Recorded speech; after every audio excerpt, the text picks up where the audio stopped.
لله وحده والصلاة والسلام على من لا نبي بعده أما بعد عن عمر بن الخطاب رضي الله تعالى عنه قال بينما نحن عند رسول الله صلى الله عليه وسلم إذ طلع علينا رجل شديد بياض الثياب شديد سواد الشعر لا يعرفه منا أحد ولا يرى عليه السفر ولا يرى عليه أثر السفر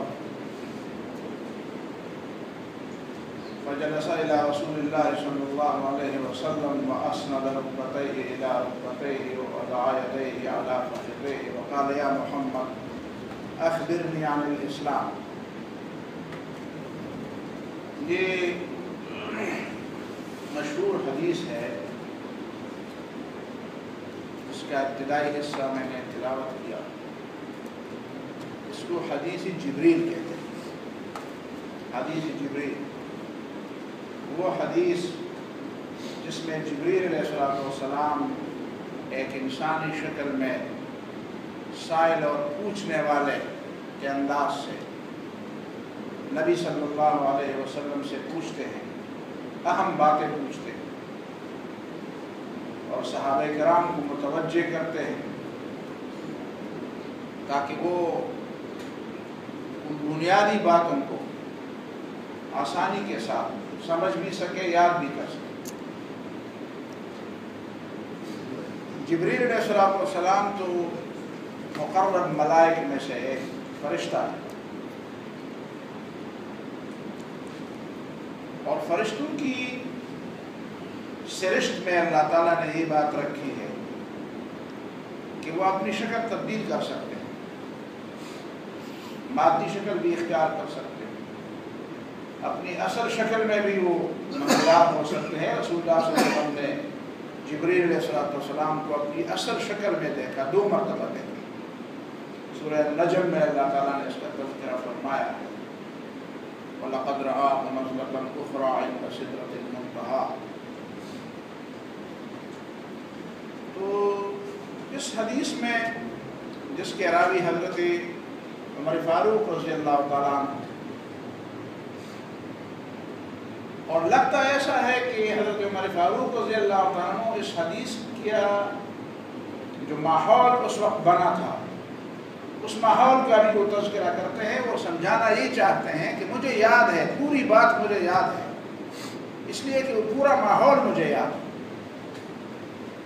ماحول بنانا بات کو سمجھانے کے لیے بہت ضروری ہے. استاد یا معلم یا خطیب یا مقرر یا محاضر جو بھی ہوتا ہے، اس کی خوبیوں میں یہ خوبی بہت بڑی اہمیت کی حامل خوبی ہے کہ وہ ایسا ماحول تخلیق کرے، ایسا ماحول بنائے کہ لوگوں کو بات یاد کرنے اور بات کو سمجھنے میں آسانی ہو جائے. تو نبی صلی اللہ علیہ وسلم تو معلم تھے. اب تعلیم کے طریقے مختلف ہیں. یہاں اس حدیث کے آخر میں بتایا جاتا ہے کہ ھذا جبریل اتاکم یعلمکم دینکم. یہ تو جبریل تھے اور آپ کے پاس اس لیے آئے تھے کہ آپ کو آپ کا دین سکھائے. اب دیکھیں جبریل علیہ السلام دین سکھانے کا ذریعہ بنے. سکھایا تو نبی صلی اللہ علیہ وسلم نے، لیکن ذریعہ جبریل علیہ السلام بنے. کبھی کبھی ایک اچھا شاگرد، ایک اچھا پوچھنے والا، وہ بھی علم میں اضافے کا ذریعہ بن جاتا ہے. اسی وجہ سے کہا گیا ہے کہ السؤال نصف العلم. بات پوچھنے کا انداز، کون سی بات پوچھی جائے اور کس انداز سے پوچھی جائے اور کہاں پوچھی جائے اور کس سے پوچھی جائے، یہ بھی ایک علم رکھتا ہے. اس کے پاس علم ہو وہ سمجھ سکتا ہے کہ کون سی بات پوچھنے کی ہے، کون سی بات پوچھنے کی نہیں، کس وقت کون سی بات پوچھنے کی ہے. ممکن ہے ایک وقت ایک بات کے پوچھنے کے لیے موزون ہو، دوسرا وقت اسی بات کے پوچھنے کے لیے موزون نہ ہو. اور کبھی ایک وقت میں جو بات پوچھی جائے اس وقت حالات ایسے بن جاتے ہیں کہ اس سے بہت بڑے بڑے نکات سامنے آ جاتے ہیں، بڑے اسرار اور بڑے رموز سامنے آ جاتے ہیں. اور ایک استاد کی خوش قسمتی میں یہ بھی شامل ہے کہ اسے اچھے شاگرد مل جائے. یہ امام ابو حنیفہ رحمہ اللہ کے زمانے میں ایک بہت بڑے عظیم فقیہ گزرے ہیں. اگر اس کو پی ایچ ڈی کی تھیسس کا موضوع بنایا جائے کہ امام لیث ابن سعد جو امام ابو حنیفہ کے زمانے کے ہم عصر تھے، ان کی فقہی آراقیاں ہیں جو ہماری فقہ کی کتابوں میں مذکور ہیں، تو لگتا ایسا ہے کہ وہ امام ابو حنیفہ رحمہ اللہ کے پائے کے عالم تھے، لیکن ان کو شاگرد نہیں مل سکے، اچھے شاگرد نہیں مل سکے. امام ابو حنیفہ رحمہ اللہ کو تو امام ابو یوسف اور امام محمد اور امام مظفر اور بڑے بڑے لوگ مل گئے، اور پھر ان کے شاگردوں کو شاگرد مل گئے. امام محمد رحمہ اللہ اور امام یوسف رحمہ اللہ کو پھر امام شافعی رحمہ اللہ جیسے شاگرد مل گئے، اور امام شافعی رحمہ اللہ کو پھر امام احمد بن حنبل جیسے شاگرد مل گئے. تو وہ آسمان کے چمکتے ستارے بن گئے. ہمارے اس دور کے اندر بہت بڑے بڑے علماء گزرے ہیں جن کو اچھے شاگرد، امام ابن تیمیہ رحمہ اللہ کو امام ابن قیم اور امام حافظ ابن عماد الدین ابن کثیر جیسے شاگرد مل گئے، تو وہ ابھی تک چمکتے رہتے ہیں. امام ابن تیمیہ مجدد، انہی کے زمانے کے بہت بڑے بڑے لوگ ہمارے اس بر صغیر میں بھی گزرے ہیں، باقی دنیا میں بھی گزرے ہیں، ان کو اچھے شاگرد نہیں ملے، ان کا علم ضائع ہو گیا. تو یہ بھی ایک طریقہ ہے علم سیکھنے کا. اس حدیث میں حضرت عمر فاروق رضی اللہ تعالیٰ عنہ اصل میں ایک سوال پیدا ہوا تھا تقدیر کے معاملے میں. تو حضرت عمر فاروق رضی اللہ تعالیٰ عنہ اس حدیث کو پیش کرتے ہیں اس تقدیر کے مسئلے کو سمجھانے کے لیے اور اس کی اہمیت بتانے کے لیے. بینما نحن عند رسول اللہ صلی اللہ علیہ وسلم، نبی صلی اللہ علیہ وسلم کے ساتھ ہم بیٹھے تھے مسجد میں، اذ طلع علینا رجل، اچانک ایک آدمی نمودار ہوا. بالکل اب ایسا سمجھے کہاں سے آگے اچانک نمودار. طلع جس طرح سورج طلوع ہوتا ہے، نمودار. شدید بیاض الثیاب، اس کے کپڑے انتہائی سفید، شدید سواد الشعر، اس کے بال اب درجہ سیاہ، جوان لگتا تھا اور کپڑے بھی بڑے انتہائی ڈیل ڈال اور کانٹ چانٹ، اور انداز سے ایسا لگتا تھا کہ کوئی معزز شخصیت ہے، کوئی معزز شخصیت. لا يعرفه منا احد، ہم میں سے کسی نے بھی اس کو نہیں پہچانا. یہ تو شہروں میں یہ رواج ہوتا ہے، کوئی آدمی آ جاتا ہے لوگ نظر انداز کرتے ہیں. وہاں تو مدینہ منورہ اتنا بڑا شہر نہیں تھا، کوئی آ جاتا تھا تو پتہ چل جاتا تھا کہ کسی کا جاننے والا ہے یا کوئی اس کو جانتا ہے. کسی کے ساتھ اس کی سلام دعا نہیں ہوئی. لا يعرفه منا، تو ہم تعجب میں پڑ گئے. ولا يرى عليه اثر، لا يعرفه منا احد، ہم میں سے کسی نے اس کو نہیں پہچانا. اس کا مطلب ہے کہ وہ باہر کا آدمی ہے، مسافر ہے. ولا يرى عليه اثر السفر، لیکن اس کے کپڑے، اس کے جسم، اس پہ اثر سفر کا کوئی بھی نام و نشانی نہیں تھا، کوئی علامت ہی نہیں تھی کہ بات اس زمانے میں باہر سے آدمی آئے تو اس پہ تھکن کے آثار ہوتے ہیں، گرد و غبار ہوتی ہے، اس کے کپڑے میلے کچیلے ہوتے ہیں، کچھ نہ کچھ تو اثرات ہوتے ہیں. یعنی ماحول ایسا بنایا گیا کہ سارے لوگ متوجہ، یہ آدمی ہے کون اور چاہتا کیا ہے، سارے لوگ متوجہ ہو گئے. ہمتن گوش جس کو کہتے ہیں، ہمتن گوش، سارے لوگ دیکھتے رہے کیا کہتے ہیں. فاسند رکبتیہ الی، چل کے سیدھے جا کر نبی صلی اللہ علیہ وسلم کے قریب بیٹھ، اور فاسند رکبتیہ الی رکبتیہ، اپنے دونوں گھٹنوں کو نبی صلی اللہ علیہ وسلم کے گھٹنوں کے ساتھ ملا دیا، بالکل قریب ہی بیٹھتے. یہ کلاس میں شاگرد سمجھنا چاہتا ہے نا، اس کی عادت یہ ہوتی ہے سب سے پہلے کلاس میں، سب سے پہلی صف میں وہ بیٹھے. جو پہلے صف میں بیٹھنے سے جھجکتا ہے، اس کا مطلب یہ ہے کہ اس کے دماغ میں کوئی مسئلہ ہے، اس کو کوئی مسئلہ ہے، وہ نہیں سمجھنا چاہتا، وہ کوئی اپنے کسی شغل میں رہنا چاہتا ہے، چپنا چاہتا ہے استاد سے، سمجھنا چاہتا ہے، اس کا شوق ہوتا ہے. مسجدوں میں بھی یہی طریقہ ہے. ہمارے یہاں ابھی تک اس طریقے کو لوگوں نے نہیں سمجھا کہ مسجد میں پہلے آئے تو پہلی صف میں بیٹھ جائیں. پہلے آتے بھی ہیں اور پہلی صف سے محروم بھی رہتے ہیں. ان کو نہیں معلوم کہ پہلی صف کے اندر کتنا ثواب ہے, کتنا اجر ہے.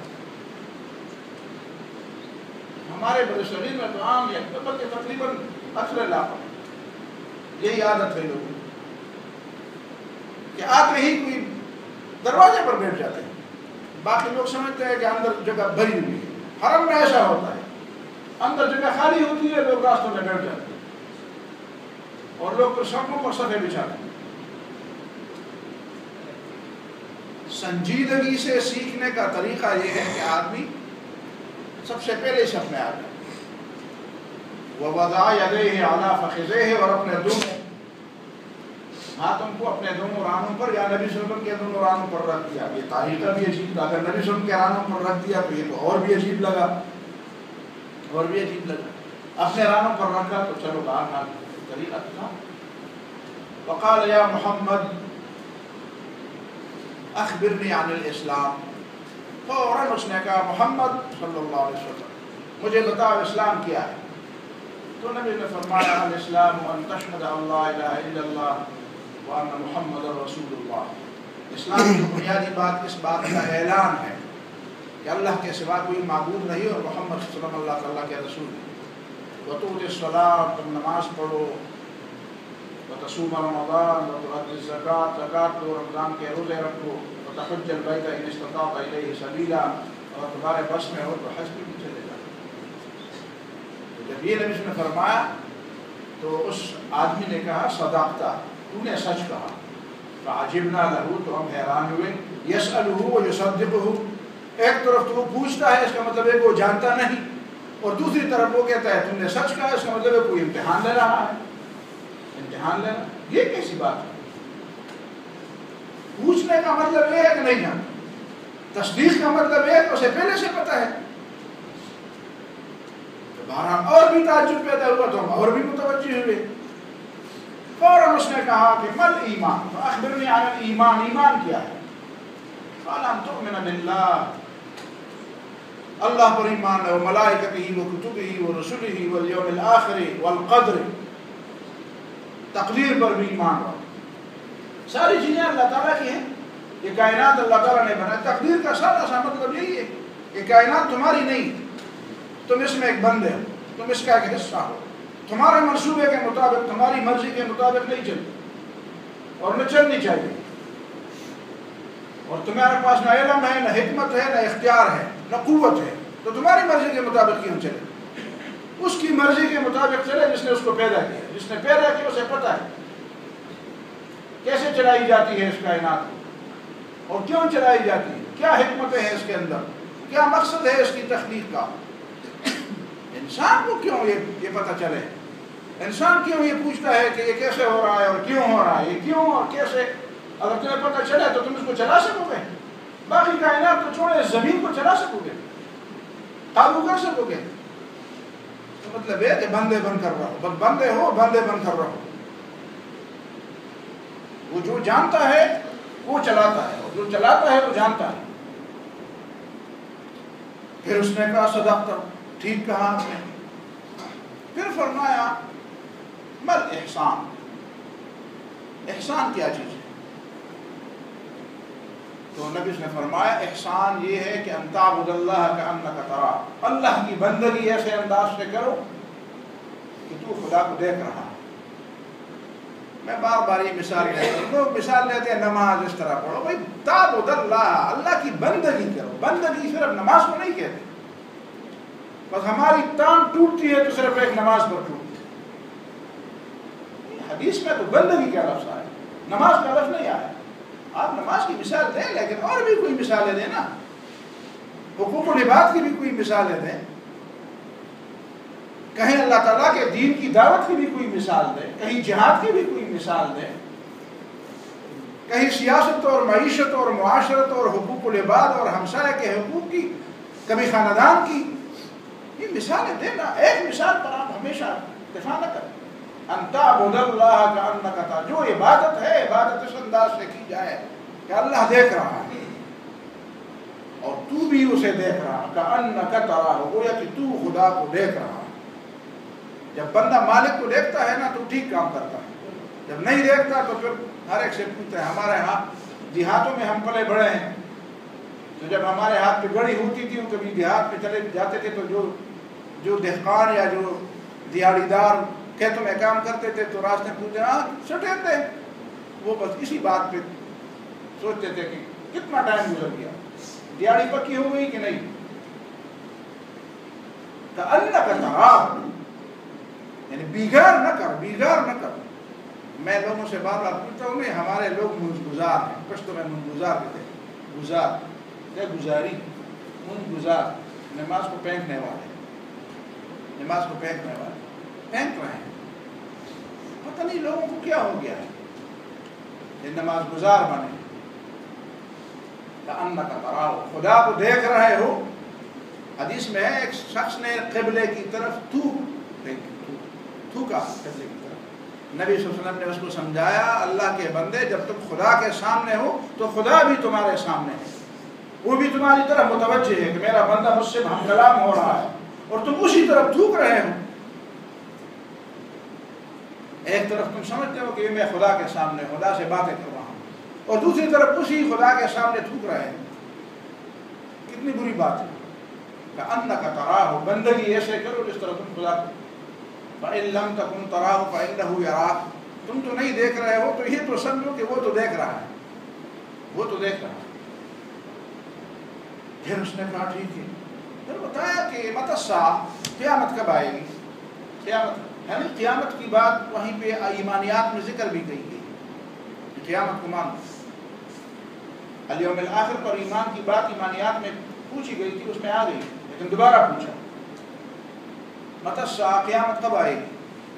تو نبی نے فرمایا مل مسئول عنہا بعالم بہا من السائل، جس سے پوچھا جاتا ہے وہ پوچھنے والے سے زیادہ نہیں جانتا، پوچھنے والے کو بھی پتہ ہے کہ آئے گی، اور جس سے پوچھا جاتا ہے اسے بھی پتہ ہے کہ قیامت آئے گی، لیکن آنے کی تاریخ نہ پوچھنے والوں کو پتہ ہے نہ پوچھے جانے والے کو پتہ ہے، کہ صرف اللہ تعالیٰ کو پتہ ہے۔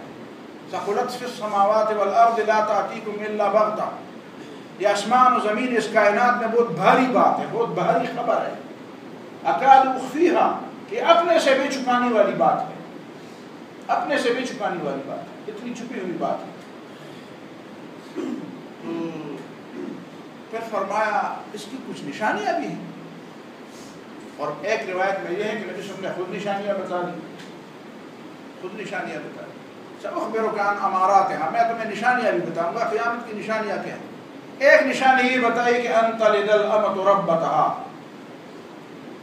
ایک عورت اپنی مالکن کو جنے گی، عورت سے جو بچہ پیدا ہوگا یا بچی پیدا ہوگی اس کی مالکہ بنے گی، یعنی اس کا سادہ سا مطلب یہ ہے کہ لوگ بڑوں کا ادب کرنا چھوڑ دیں گے، اور ماں اور بیٹی کا جو تعلق ہے جو مثالی تعلق ہے، چلو باپ اور بیٹے کا تعلق تو ہے لیکن وہاں پہ اطاعت کا اتنا تعلق نہیں ہوتا، ادب کا اتنا تعلق، بچوں میں اس طرح کچھ ایسے لاڈلے ہوتے ہیں جو ادب نہیں کرتے، لیکن بچیاں بہت ادبناک ہوتی ہیں، اور خاص کر ماں کے ساتھ ان کا انتہائی قریبی تعلق ہوتا ہے، کوئی بات ماں کی بچی سے اور بچی کی ماں سے چھپی ہوئی نہیں ہوتی، لیکن وہ انتہائی رازدارانہ تعلق والی بات بھی بے ادبی پر منتج ہوتی ہے،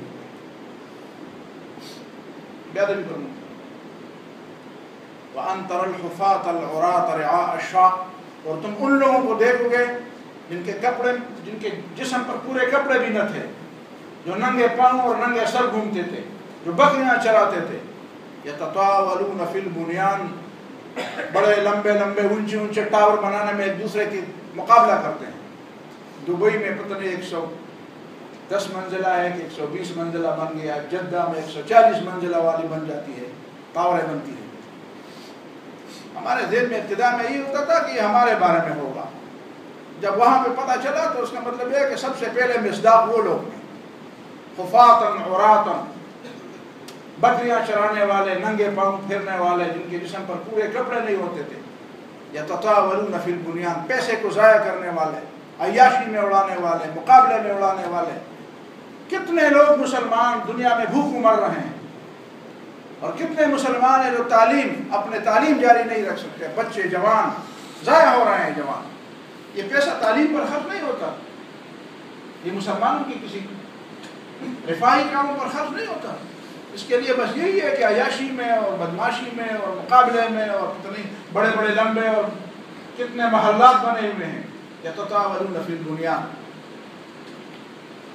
رسول اللہ صلی اللہ علیہ وسلم نے فرمایا جب یہ آدمی چلا گیا تو نبی نے فرمایا یہ کون تھے؟ تو اللہ و رسول عالم ہمیں نہیں معلوم کون ہے. نبی نے فرمایا ھذا جبریل اتاکم یعلمکم دینکم. جبریل علیہ السلام تھے تمہیں تمہارا دین سمجھانے آئے تھے. اب دین سمجھانے کی 4 باتیں بنیادی ہیں: ایمان، اسلام، عقائد، اعمال، فرائض، واجبات، احکام، احسان، اخلاص، دل کی صفائی، تزکیہ نفس، اعمال کے اندر خوبی پیدا کرنا، خدا کا تقوی، دل کے اندر خدا کا خوف ہو، اللہ سے ملاقات کی خواہش ہو، دل کی اصلاح سب سے مقدم ہو، اور پھر آداب بھی ہوں. آداب، اس میں آداب بھی ہیں. آداب ہمارے زمانے کے کچھ لوگ آج کل پرسوں کی بات ہے کہ دنیا میں کوئی نہیں ہے جو لوگوں کو اسلام سمجھا دے.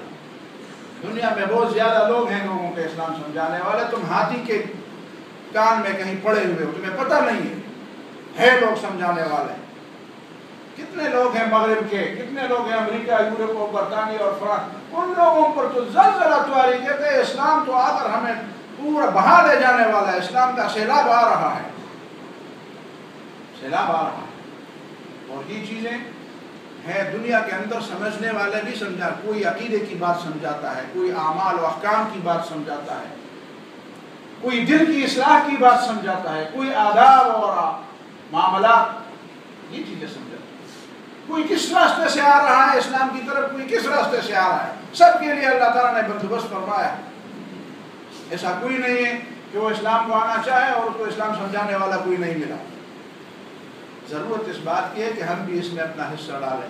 ہم بھی اپنے قرب جوار میں جو ایمان تو لا چکے ہیں، اسلام کے اندر کمزور ہے، اعمال کے اندر، ان کو اعمال سمجھانے چاہیے. جو اعمال کے اندر بھی ٹھیک ہیں لیکن اخلاص میں کمی، ان کو اخلاص سمجھانا چاہیے. جو ایمان بھی ہے، عقیدہ بھی ہے، عمل بھی ہے، سب کچھ ہے. اخلاق اور کردار کی باتیں بہت زیادہ ضرورت ہے اس بات کی. اخلاق اور کردار کی اتنی اہمیت ہے کہ جن لوگوں نے دنیا کے تہذیبوں پر سمجھتے ہیں کہ انہوں نے بہت ٹاپ کی کتابیں لکھی ہیں، ان کا بھی خلاصہ یہی ہے کہ اگر کسی تہذیب کے ساتھ کوئی ایسی شخصیت ہو جس کو فالو کیا جائے اور جس کی شخصیت کامل اور مکمل ہو، وہ تہذیب کبھی بھی فنا نہیں ہو سکتی. اور ان کو ڈر ہے کہ محمد الرسول اللہ صلی اللہ علیہ وسلم کی شان، ان کی شخصیت، ان کی سیرت، اس کی سنت، یہ مسلمانوں کے لیے بہت بڑا سرمایہ ہے. لیکن اس سرمایہ کو عمل میں لانے کی ضرورت ہے. اقول قولی ھذا واستغفر اللہ لی ولکم ولسائر المسلمین واستغفروہ.